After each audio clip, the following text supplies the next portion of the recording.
সুপ্রিয় শিক্ষার্থীরা, তোমরা পরীক্ষার আগের রাতে এই প্রশ্নের সেটটা একবার হলেও দেখে নিও, না দেখে পরীক্ষার হলে যেও না। তো এখানে ফুল সেট রয়েছে এবং উত্তর সহ। তো তোমাদের স্কুল থেকে যে গাইডগুলো সাজেস্ট করেছে ওই গাইডগুলোতে থাকা যে নমুনা প্রশ্নগুলো ওইগুলো তোমরা ভালোভাবে দেখে দেন পরীক্ষার হলে যাবে, ঠিক আছে? তাহলে ভালো একটা মার্কস তোমরা পরীক্ষায় আশা করতে পারো এবং কমন পাবে। তো নৈবতিক প্রশ্ন এবং এক কথায় উত্তরের অ্যান্সারগুলো আমরা দেখে নিব। এই যে দেখো, এখানে নৈবতিক প্রশ্ন এবং এক কথায় উত্তরের অ্যান্সারগুলো রয়েছে, ঠিক আছে? তোমরা দেখে নাও। তাছাড়া তোমরা ফুল প্রশ্নটা ভালোভাবে দেখে নাও এবং এই প্রশ্নটা শেষ করতে তোমাদের সর্বোচ্চ 1 ঘন্টা সময় লাগার কথা। এই ভিডিওতে আমি খ বিভাগ সংক্ষিপ্ত ও রচনামূলক প্রশ্ন এই প্রশ্নগুলো নিয়ে আলোচনা করব। তো চলো এখন আমরা এই প্রশ্নগুলোর অ্যান্সার স্ক্রিপ্টে চলে যাই। 8 কেজি চালের দাম 304 টাকা হলে 5 কেজি চালের দাম কত? তো 8 কেজি চালের দাম 304 টাকা, তাহলে 1 কেজি চালের দাম কি হবে? 1 কেজি চালের দাম কম হবে, কম হলে ভাগ হবে।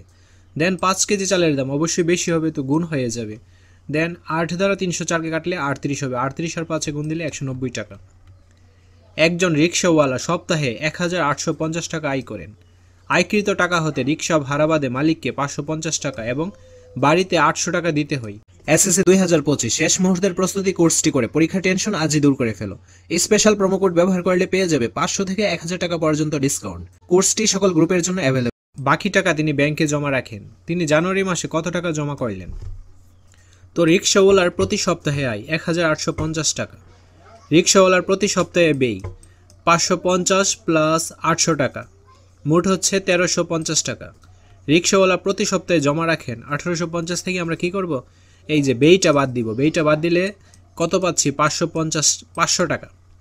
আমরা জানি জানুয়ারি মাস সমান 31 দিন এবং এক সপ্তাহ সমান 7 দিন। তিনি 7 দিনে জমা রাখেন 500 টাকা, একদিনে জমা রাখেন অবশ্যই কম রাখতে পারবেন, ভাগ হয়ে যাবে, আর 31 দিনে বেশি রাখতে পারবেন, গুণ হয়ে যাবে। তো তারপরে প্রশ্নটা দেখো, পুত্রের ভর 40 কেজি এবং পিতার ভর 80 কেজি। পিতার ভর পুত্রের ভরের কত গুণ? পিতা ও পুত্রের ভরের অনুপাত 80:40। তো অনুপাত বলতে ভাগ, 80টা উপরে আর 40টা নিচে চলে যাবে। দেন 40 দ্বারা কিন্তু কাটাকাটি করা যায়, 40 একে 40, 40 দুগুণে 80, উপরে 2 নিচে 1। তো অ্যান্সারটা হলো এইটা। রিমার বাড়ি থেকে বিদ্যালয়ের দূরত্ব 500 মিটার হলে বাড়ি থেকে বিদ্যালয়ের দূরত্ব কত সেন্টিমিটার? রিমার বাড়ি থেকে বিদ্যালয়ের দূরত্ব 500 মিটার। এখন মিটারকে আমরা সেন্টিমিটারে নিব, এর জন্য 100 দ্বারা গুণ করব। তো 5000, তো 50,000 সেন্টিমিটার। শহীদের বাড়ি থেকে বাস স্ট্যান্ডের দূরত্ব 300 মিটার এবং বাস স্ট্যান্ড হতে বিদ্যালয়ের দূরত্ব 1 কিলোমিটার, 700 মিটার। শহীদের বাড়ি থেকে স্কুলের দূরত্ব কত কিলোমিটার? তো বাড়ি থেকে স্কুলের দূরত্ব ইকুয়ালস টু বাড়ি থেকে বাস স্ট্যান্ডের দূরত্ব প্লাস বাস স্ট্যান্ড থেকে স্কুলের দূরত্ব।